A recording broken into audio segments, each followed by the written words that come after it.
Welcome back. International support for America's Operation Epic Fury is growing across the world as Iran continues to lash out and Iran strikes its neighbors in the Middle East region. Today, President Trump will host the German chancellor at the White House, his first visit with a European leader since this war began. Fox News foreign correspondent Stephanie Bennett live in London right now with the very latest there. Stephanie. Good morning. A lot to dive into. Yeah, and the German chancellor is walking a fine line here. Now, he hasn't expressed any criticism, but he hasn't endorsed Operation Epic Fury either. He said, quote, "We recognize the dilemma. Despite all the doubts, we share many of their aims," explaining repeated attempts to put off Iran trying to acquire nuclear weapons or oppressing its own people. Critics say it's required legal backing in international law, but they'll also likely discuss oil, the travel chaos these strikes have caused, along with new tariff threats and, of course, the German chancellor's recent visit to China, where Trump will also travel in a few weeks. Now, Merz has joined French President Emmanuel Macron and British Prime Minister Keir Starmer, condemning Iran's attacks and saying they are ready to work with the United States to defend our interests and those of our allies in the region if needed. Several other countries are backing the U.S. as well.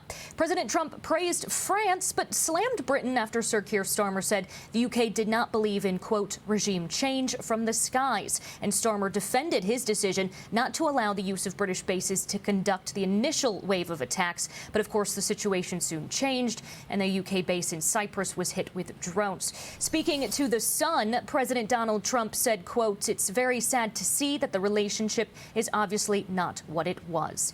Meanwhile, Gulf states are on the verge of acting against Iran over their reckless strikes across the region. The six-country Gulf Cooperation Council could act in self-defense against Iran. Again, that meeting with the German chancellor taking place later today. A lot to come from it. Back to you. Okay, we'll be watching that. Stephanie, thank you. Stephanie Bennett. The war in Iran broadening, of course, as you just heard, to neighboring countries, allies in the Gulf region now fending off these new attacks from Iran. Former General and CIA Director General David Petraeus weighed in on this with me on Sunday. Here's what he told me about these retaliatory strikes in the GCC.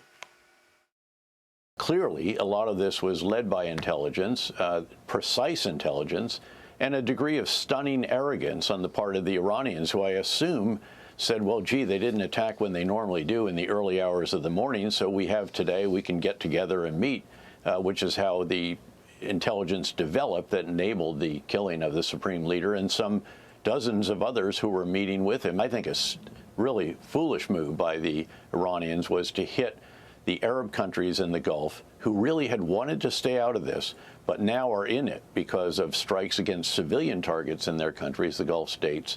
And now their aircraft are already flying as part of the overall defensive effort. And joining me right now is the former Prime Minister of Qatar and former Minister of Foreign Affairs, His Excellency Sheikh Hamad bin Jassim Al Thani. Your Excellency, HBJ, thank you so much for being here this morning. Pleasure. Your reaction to Iran hitting back at GCC countries? Well, first of all, we've been caught by surprise for the reason which the Iranians take, that they are hitting the American entrance and American base. But actually, they are hitting all the civilian military facilities. And that shows a policy which it will not succeed. And if it succeeds, it brings the Gulf state more closer to United States. Unfortunately, we was with most of the Gulf country, if not all, against the military action. And we was watching the peace talks in Geneva and wishing that there will be progress. We did not agree to go to military action, but that's not our choice. But even it's now not our choice that we have to defend our country. And I think the government's here doing all the necessary to defend the country. I think the Iranian, by doing this, they lost a lot of friends in the region and a lot of sympathy. I don't think their policy will work. They think they are pressuring the Gulf region. And there are friends in the Gulf region sometimes, which I don't want to say friend, but which they have some understanding with them now to stay in the other side. And that's only the winner in this is the policy of Netanyahu, which we don't agree with anyway. But This is now a new era in the region, and this era will continue even if the war stops. I don't think the day after war stop will be the same friends or the same understanding between us and Iran after what they did to our country and to the GCC countries. I think the people here is not happy and angry, and they don't understand why they do that. So would you expect retaliation from the Gulf countries as a result of Iranian attacks, which of course hit domestic areas where the people were?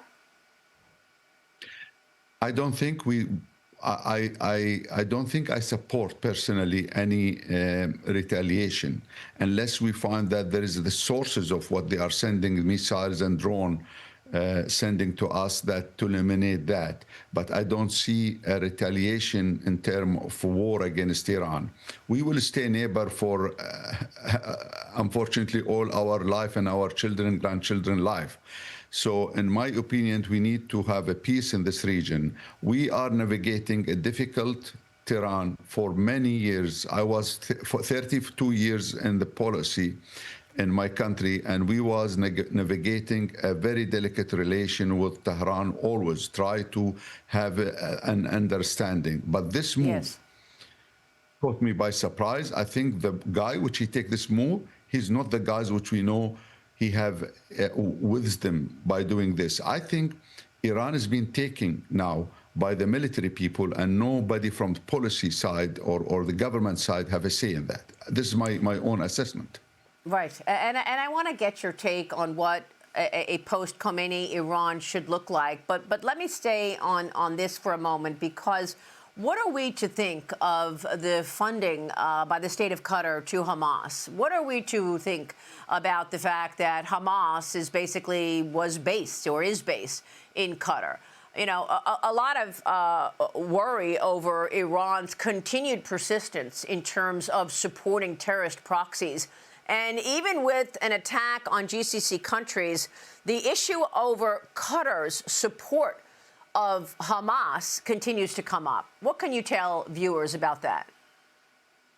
First, let me tell you that I am not a guy which have a sympathy to Hamas or anyone. I have a sympathy for the Palestinian people in Gaza. And I think this now, on and on, they bring this subject, and the source of this subject, we know, bringing Hamas back. I think there is an understanding between us and the United States about this subject. I think what we are doing is trying to find a peace between the Israeli and the Palestinian. And our role with Hamas, or the government's role with Hamas, is just to have this understanding. I don't think we are sheltering, or we are a monarchy to shelter anybody try to react against any other country, not Israel, any countries. And for us, if they think anybody that we are buying protection, look what happened to Qatar. We are not buying protection, but we are trying to buy a wisdom. We are trying to find a wisdom to have a peaceful solution, which our governments work hard to have the understanding between United States and Israel and the Palestinian. So I don't know why we are just, put in a category which we don't deserve. And I think the president by himself, he say to our prime minister when he was lately, that you deserve a lot. You need a public relation in the United States to say what you are doing and the Qatari role.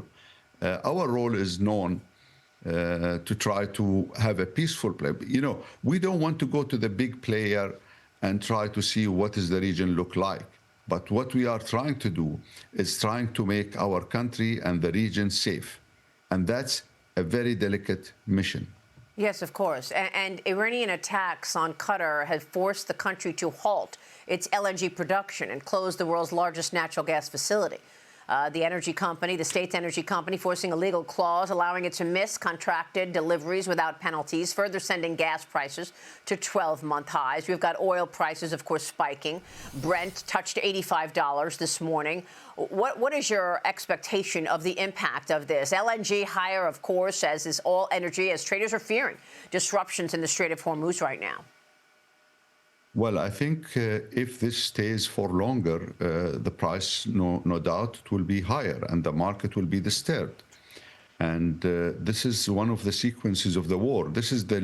We can deal with that as a country, as a rich country. We can deal with that. That's not the big problem. The big problem, the day after this stop, I have a fear that the relation with Iran will not be like before, which I don't like. I would like to have all our neighbors with a good relation with all our neighbors. So in my opinion, yes, there is a disturbance will be in the market. And if it stay longer, will be in the market, in the public market, and in the energy sector's disturbance. But this also show how we are, honorable for some decision. I thought if we wait a week, for example, for the result of the negotiation in Geneva and in Vienna, as was being planned, we could have maybe we could have a peace, and now we have an agreement, or at least we have a reason at that time to say to the Iranian, well, we went the last mile and we could not succeed. But we lost that. We need to go back to the negotiation as soon as possible. HBJ, let me ask you about the broader impact to the Gulf countries here, because now that we have seen Iran lash out at the GCC, and now we are looking at people like Senator Lindsey Graham saying, when this is all said and done, I will have my first priority being to ensure that talks between Saudi Arabia and Israel ramp up. What is your expectation there, and what would you say to the Saudis becoming closer to Israel and perhaps joining the United States' Abraham Accords? I cannot talk on behalf of the Saudis, but what I can say, what happens now, it doesn't mean that we'll go closer to the Israeli and Abraham Accord. We need to have an understanding before that. And I think the understanding, the Saudis make it clear publicly about the situation between the Palestinian and the Israeli. There should be a process of peace. I don't think the aim of this war is to bring us closer to the Israel. We was the closest friend to Israel in the region before, and we did not, gain anything from that. In fact, we gained blames from our region at that time. We don't mind to have a peace with Israel. We don't mind to have a relationship with Israel. I'm talking about myself as a normal person in my country. Yes. But we need also to understand more what is the plan in Israel, because the Prime Minister of Israel, he talk about the Great Israel sometimes. He shows some maps, and these maps, it means there is more Arab countries have to be part of Israel, not part of the Abraham Accord. So there is a confusion here. We cannot have a peace in his condition. The peace have to be the peace in national condition. Final question here, HPJ. What do you want Iran, or what do you expect Iran to look like post-Khomeini? And do you agree that Iran must stop supporting terrorist proxies? Well, we always have a lot of difference with Iran. It doesn't mean they are our enemy, but we have a lot of difference from Syria to Iraq to Yemen.